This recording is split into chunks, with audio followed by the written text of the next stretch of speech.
The heart is always in movement. It cannot be still all the time. And so a person has to try to settle it. And he said, sallallahu alaihi wasallam, that the heart of the son of Adam is more inconsistent than boiling water. So you can imagine the movement of the heart. The more iman a person has in the heart, the more they're able to settle it.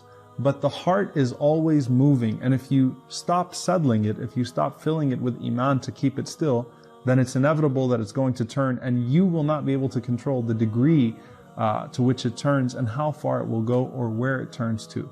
So settling the heart is extremely important. Now, subhanAllah, there are many lessons we take from this. The scholars mention that if you read about the companions, they took time to internalize the faith.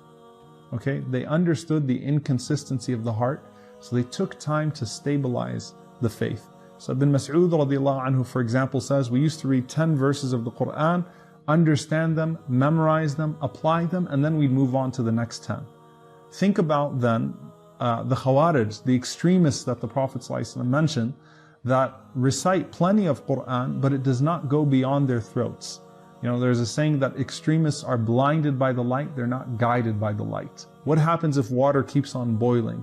It'll evaporate. So there will be no iman whatsoever. So a person should slowly stabilize the heart rather than try to take in too much, because the iman does not come in that fashion. Iman grows gradually. You don't suddenly jump in and take it all in. It grows gradually, and a person has to make their heart consistent. So there are two supplications from the Prophet ﷺ that we'll learn today, inshallah, that are very similar. And a person might think that they mean the exact same thing, but there's a subtle lesson that we can take in the difference. The first one is the most frequent supplication of the Prophet ﷺ, that he would always say, Ya muqallib al-qulub, thabbit qalbi ala dinik. Ya muqallib al-qulub, thabbit qalbi ala dinik. O turner of hearts, make my heart firm on your path.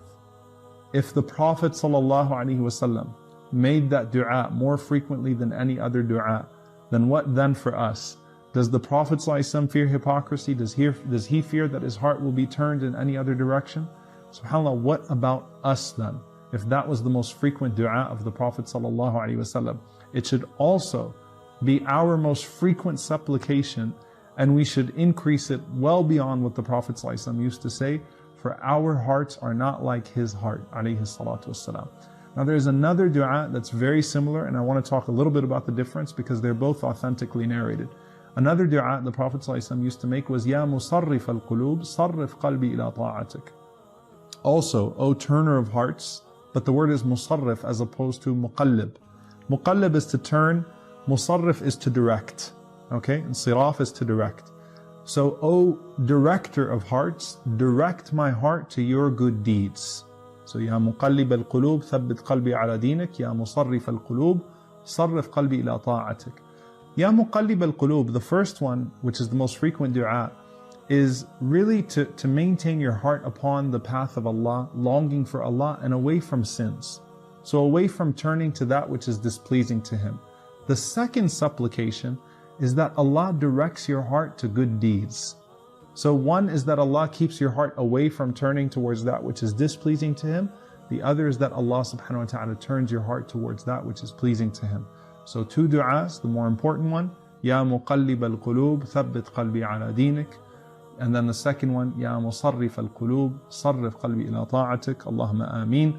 May Allah subhanahu wa ta'ala keep our hearts firm and consistent and upon that which is pleasing to Him.